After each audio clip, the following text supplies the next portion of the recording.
YouTube, what the crap's going on? Heir of Carthage back in the Sassanid campaign, where we left off, which was having captured Nicomedia and some other provinces up here in Asia Minor. And I have the objective scroll open for a minor victory, which was my original objective. At 4 turns per year, it's still a long ways away, over 80 turns away, because there's 4 turns per year. That seems like it's a little bit far out for my taste, looking for a minor victory, but maybe not, because the Sassanids start in a very easy position, and it's probably easy for them to conquer a lot of territory and to get rich fast, whereas with other factions it's probably a little more relevant. We've researched enough technology. We just need 2 more puppet states. We have enough building wealth now as well, so we're doing quite well in that sense.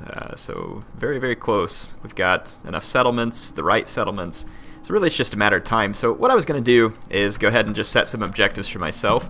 What I want to do is finish capturing Egypt, and I want to finish capturing Asia Minor, and I want to capture Constantinople. And then we'll kind of see where we're at, because I want to start a new campaign soon, but I want to have some degree of finished to this one.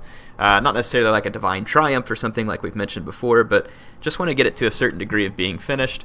It doesn't mean I won't ever show it again, but I'd like to focus on getting another campaign started so you can see a different faction and how they work. The Sassanids are a very fun campaign, but they're a very easy campaign too, which I actually have enjoyed, but I mean it is easy to play as them, as you can see. It's my first campaign and I'm absolutely raffle stomping.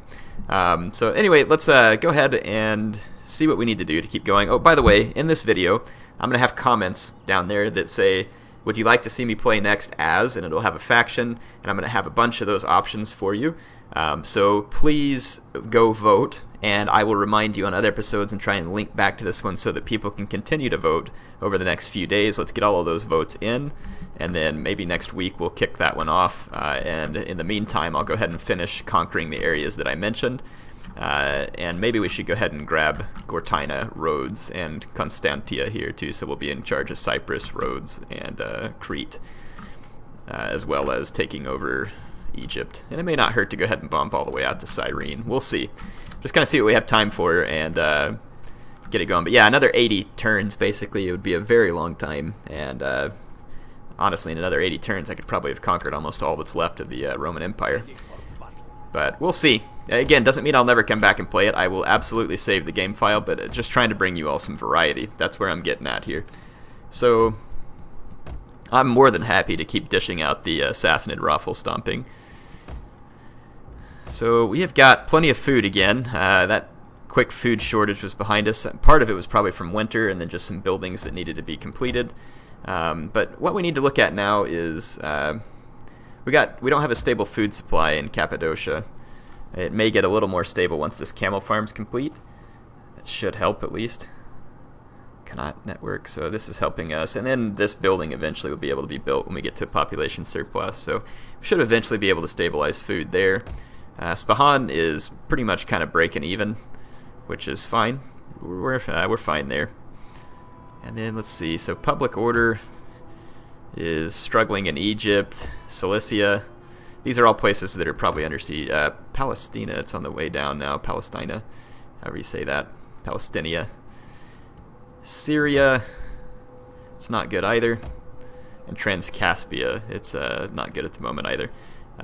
We're going to go ahead and knock out the Eastern Separatists, though, and take the iron from them. And some people ask me, Heir, what does the resources even matter? The resources you can use for trade. Certain ones are worth more than others, and certain factions need them, and it kind of dictates trade. And then also, certain resources help you unlock certain buildings to get certain benefits. So like, for instance, if I want to build awesome military units, I need a supply of iron so that I can make good weapons. And you can either import it from someone or take control of it yourself. So that's kind of what that is.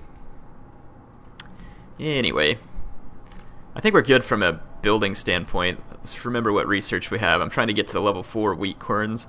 The fertility of my lands is going to go down over time because of the climate change. If it gets to a point where it's just no good anymore, then what I will do, the fertility is 5 minus 1 already from the climate change. See that? As it goes down, if it becomes more sensible, I can switch the wheat stuff over to some camel or goats or other stuff where it's not driven necessarily by fertility level. The camel ones are a good way to get around fertility drops. I wonder how close we are to being able to siege. We've got some ladders and some light towers. We could probably pretty easily go ahead and siege these guys, but let's just continue the siege. I don't have any good port cities yet. Like here, I think I've just got a... Well, I do have a military jetty here. I could train up a fleet, which I don't have yet, and it's not like we don't have enough money to do so. Let's go look at my political situation here. I need to gain some more influence so that my dominion goes back up. I'm in the process of gaining quite a bit, but I've thought about potentially adopting one of these characters over here. If I fail, though, it's going to kind of suck because Bahram has so much influence. But that's the reason why my dominion's fairly low, is these two characters here have a whole bunch of influence. Let's see. Shapur, so this guy's a general. I should have made some of my guys, like one or two of them, governors, because the governors get a lot of influence, it seems. As you can see, these guys have a ton of influence. This is partly driving it. So what we may do then is just see if we can snag this guy. This will be risky because I'm going to be using my king. But I have quite a bit of influence now. Actually, we could probably go ahead. Let's try and diminish the popularity of this guy and see how that works. We'll kind of start from there. And we'll just kind of toy around with it a little, see what we can get. Looks like I'm out of movement points here. I'm trying to get here before my puppet states get there. I'd really like to capture the Egypt area because it's got the Nile running through it and it's pretty productive from a food standpoint. Atropatene is up here sieging Alexandria. We'll see what they do with it. I think we're kind of probably ready to end a turn, so let's just go ahead and do that.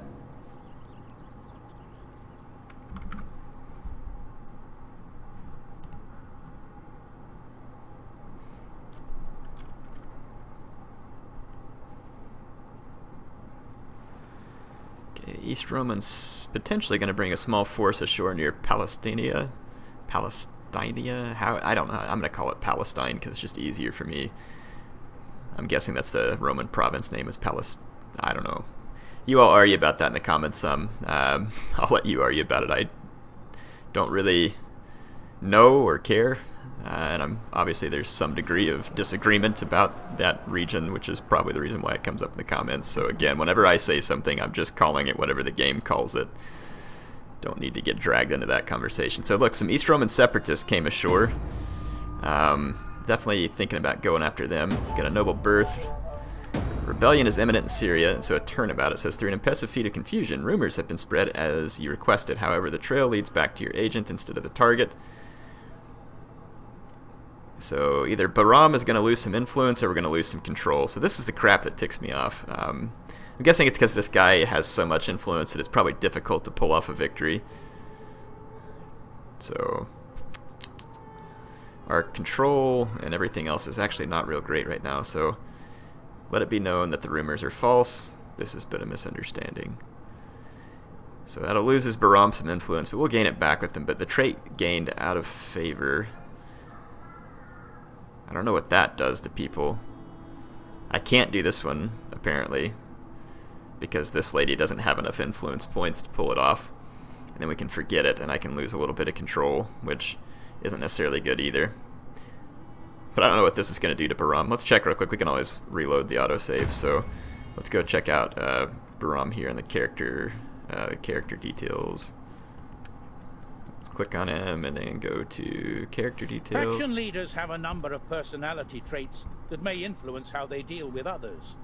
Traits are listed under their portrait on the left-hand side. Yeah, so basically it now takes away an influence per turn on his part. When a faction leader dies, his replacement may have a completely different personality, which could... Shut your face! Alright, so let's see what his influence gain or loss is right now. I'm thinking it should show us. Shouldn't it show me what he's gaining on a per turn basis somewhere? I'm thinking that ought to be summarized, what he's going to gain per turn. Yeah, because see, he's got plus influence there. Plus integrity. Some plus and minus public order there. So plus, yeah. So he's still gaining influence overall, it looks like.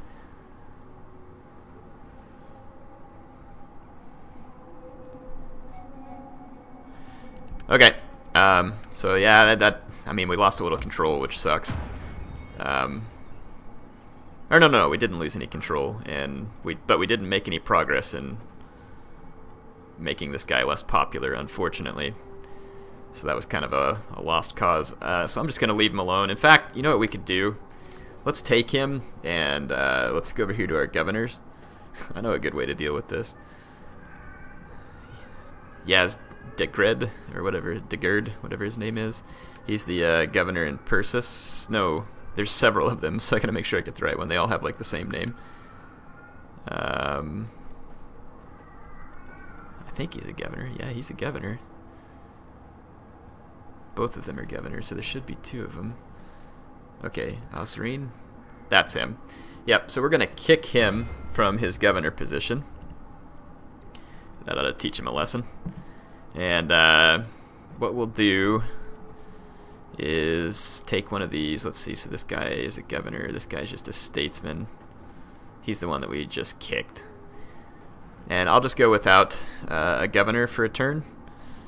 And we'll put a governor in on the next turn, because what I'm going to do is actually, let's take, no, I'm not looking for governors. Let's just go back here. Let's take one of these guys that doesn't have a whole lot of influence. Like, for instance, this guy's a general. All these guys are generals. Okay, this guy's way over in Transcaspia. He's not going to accomplish much. So let's zoom to that location. And here, I'm going to try this out. I have no idea if it's going to work. Let's go into the force details here, or the general details. And we're going to kick this guy as the general and replace him. And actually, we gotta wait a turn so that we can put that other guy in there. So let's wait a turn. So we're not gonna kick him just yet. Let's see. So my food supply is back down again, but it is winter, and it's probably partially being driven by winter, if not entirely, because I think food does go down in the wintertime.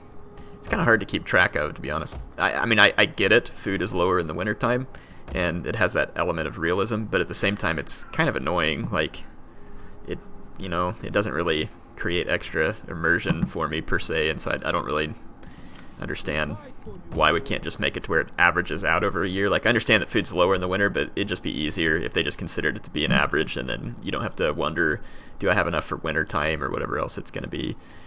So it's kind of a weird thing to me. Maybe there is nothing affecting it, just says buildings here, so I don't know.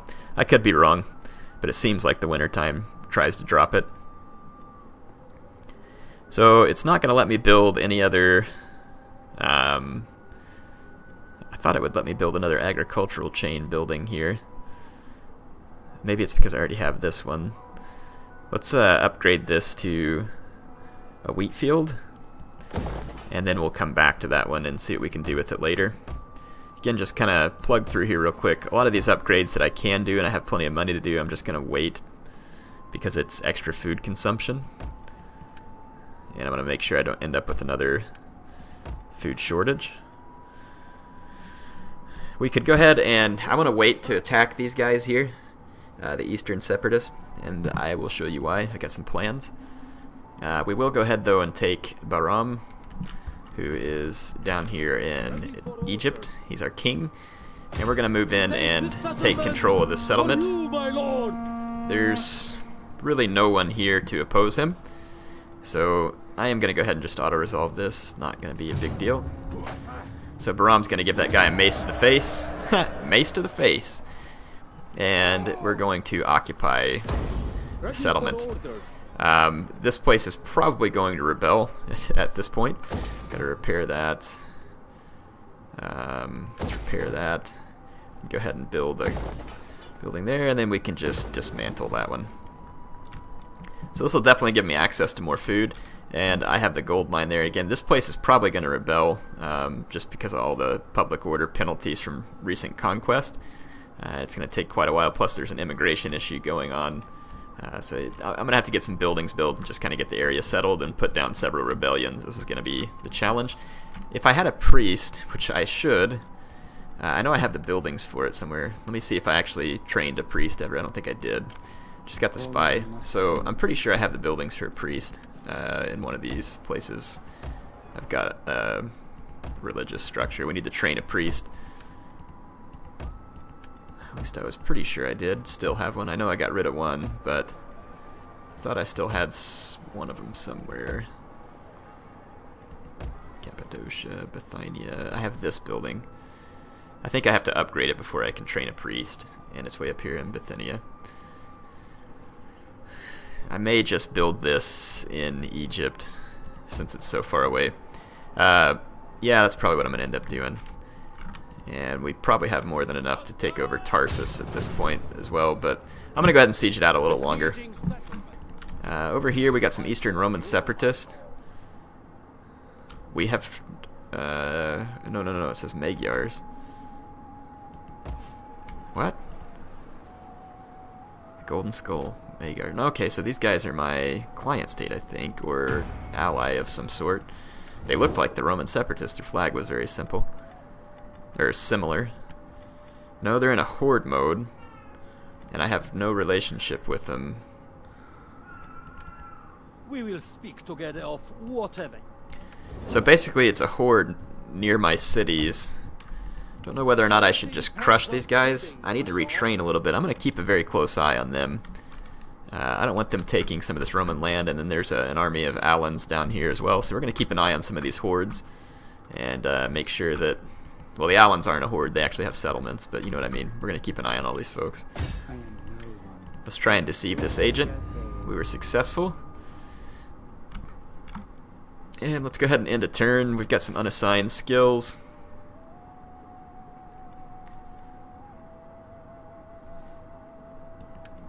I'm just going to throw some skills on here. I don't really care what these guys get, to be honest.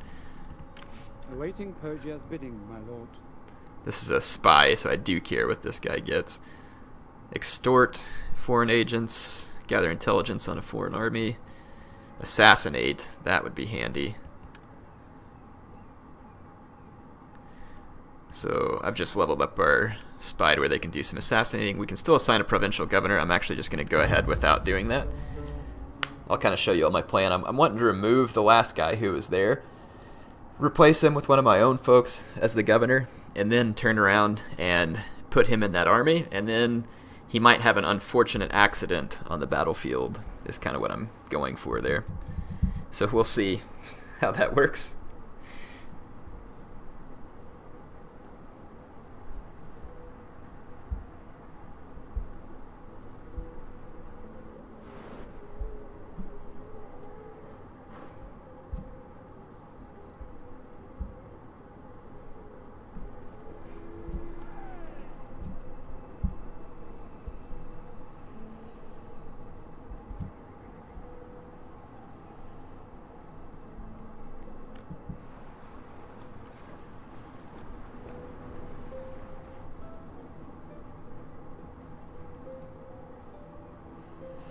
Okay, so that horde didn't go too far away.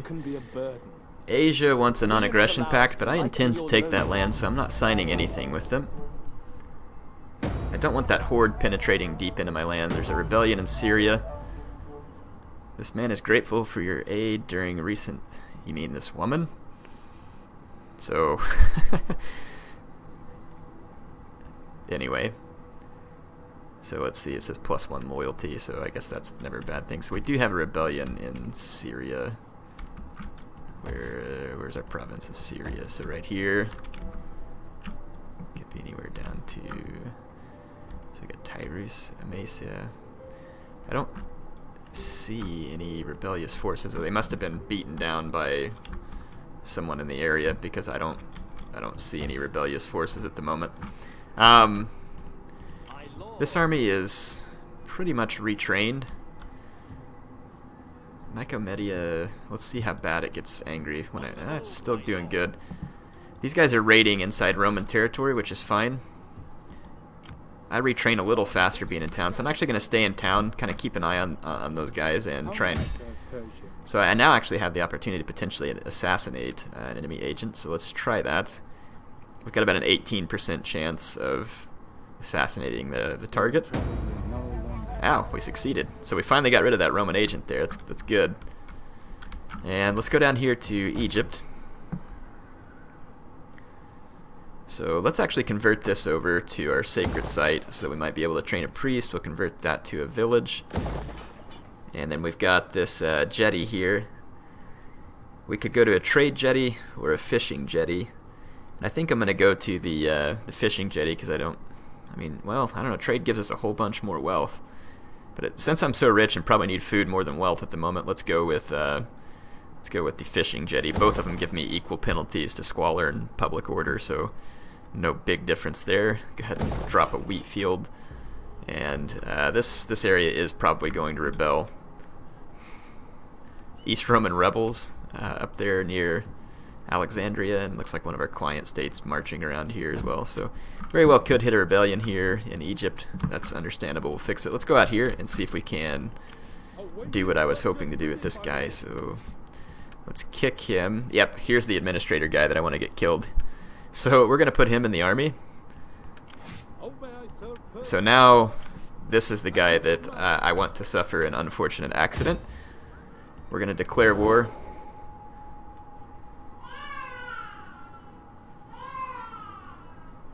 They don't have any allies, so and I don't need to call my allies to help. I'm just gonna bust these guys up. And it says they have pretty good chances, which I don't really understand. They have some mercenary Persian brigade and a few other units, but not very good units in general. Let's go ahead and fight this. And again, is it my fault if this guy gets maybe some orders that are kind of dangerous and reckless? I don't know.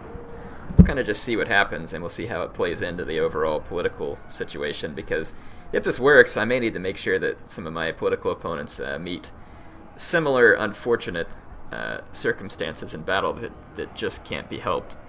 So, yep, just can't be helped. Oh, it's a walled settlement. I didn't realize that. But the walls are quite messed up from the past. They haven't repaired them, so there's holes all over the wall. Let's start our deployment. And I think, since there's holes all over the wall, this is going to be really handy, actually. The fire rises, the enemy city smolders. We could quickly get up into the victory point with our scouts over here. And we will do some scouting pretty quick over here. And let's get a bunch of our Armenian spears. We'll just basically, we're gonna go pretty gung-ho for the victory point. There's another capture area over here. Let's get some Persian bows over here to support. And then we'll keep these mercenary hurlers over here. Get our artillery over here. Off fire at will.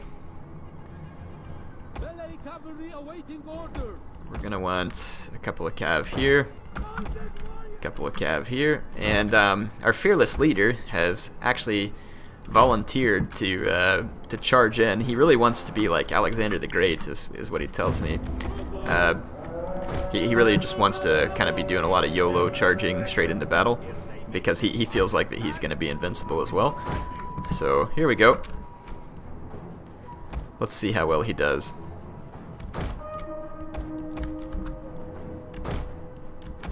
Start moving up my forces on this side. They are trying to take out our general. Defend him. What? They're going after our general? Why would they do such a thing? It certainly can't be because he's charging in alone. That seems ridiculous. He's charging headlong into javelins? Man, what a brave guy. So, don't know what to think of him. Watch how this will backfire on me, because I'll send him up here and he'll probably like end up killing all the enemy units and capturing the city, and then end up getting like a ton of prestige. That would be my luck. So, yep. My general valiantly fighting here. Yazdegerd.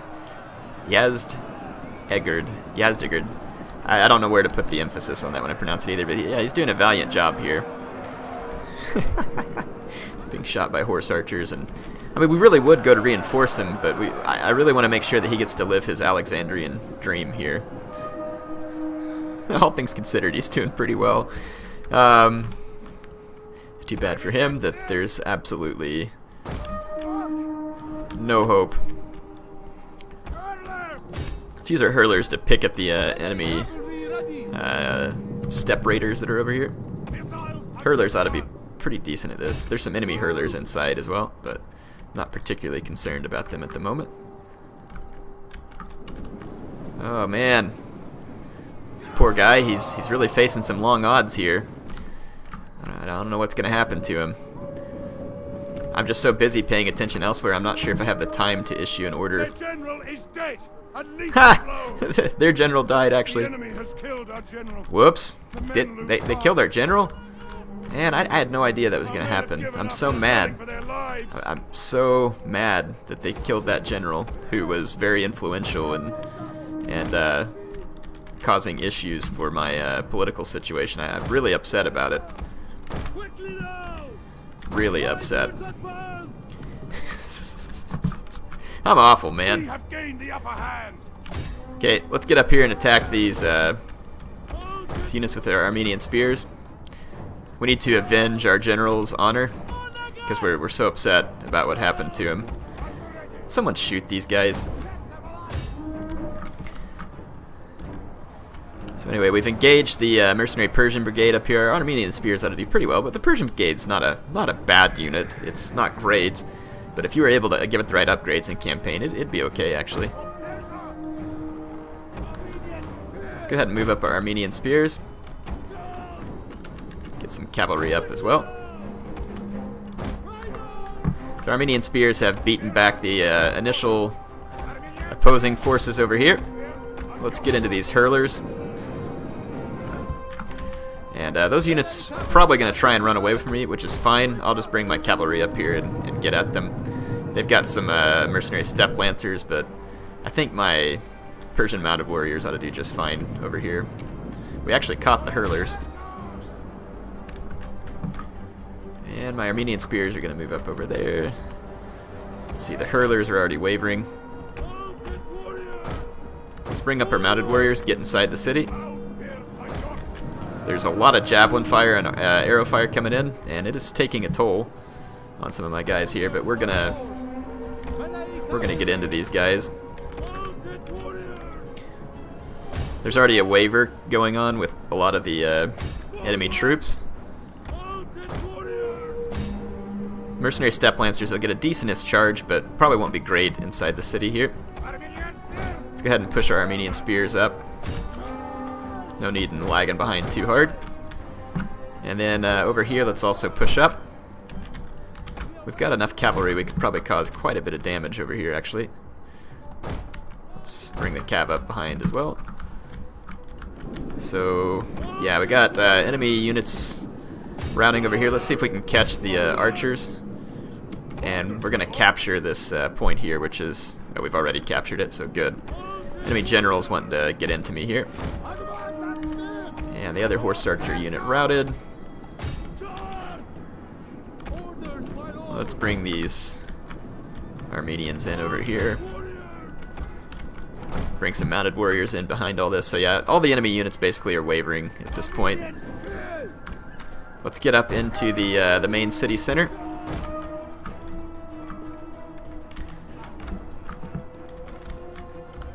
Trying to catch these enemy horse archers. They are skirmishing away from me, but in the city they're probably going to have a hard time keeping in front of me, and an attack in the rear penalty is probably about all it'll take. That other unit is still alive, but we'll just ignore it. Go in for the jugular over here.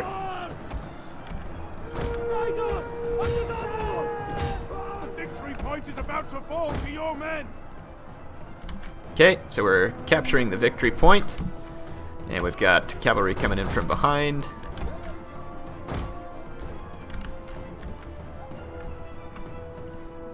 Let's go ahead and keep our spearmen moving in the right direction. So such an unfortunate accident that my general, I'm still so upset about that. I mean, that was totally unplanned. And it's just very disappointing. I mean, he was such a good servant of the Empire. I mean, it had nothing to do with the fact that I was getting angry about the amount of control that he had. It's just really, really unfortunate. I had really hoped to just give him more opportunities by serving as a general. Aren't you glad you don't work for me? I'm gonna go try and chase down these mounted Persian bowmen. And we've caught them. The skirmishing not working, apparently. So that is a victory. So unfortunately, I guess that guy was really just suited to be a governor, because his first battle just didn't go so well. I don't know what he did wrong. A little too... I think he was a little too overeager to get into combat or something. You all saw it. You know how it happened. So the story goes. Alright, so we managed to get rid of a somewhat pesky character. So let's go ahead and occupy Kath. Ready for orders. Whoops. We do need to pick a... Let's see. Other candidate, other candidate, other candidate. So all these are other candidates. That's fine. We'll just replace them when the time comes to. This guy's a relentless attacker, though, which could be handy.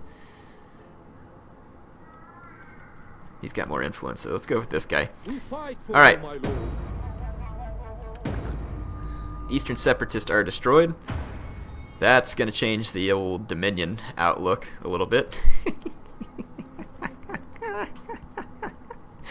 Oh, man. Oh, wait. I'm supposed to be upset about that. I'm so upset. So upset. And we're going to take old Bahram here, and someone's got to fill that governor position that the one guy left open.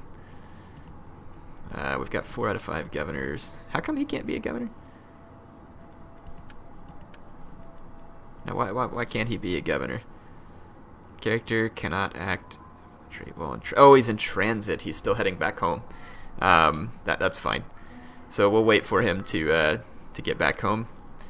Where we view the character. Yeah, that's why we can't zoom to the location. So we'll just leave the governor position unfilled for another turn. And we'll assign this guy, and we'll be keeping a close eye on any other folks who decide that maybe they're getting a little bit ahead of themselves as far as... we do need a lot of growth in Kath to get these buildings rebuilt, because it had been previously desolate. So it's going to take some work. But we'll get there. We've got some appropriate buildings set up. So definitely looking good. Anyway, I think that's all the time I have for this episode. Hope you all enjoyed it. Heir of Carthage, signing off for now.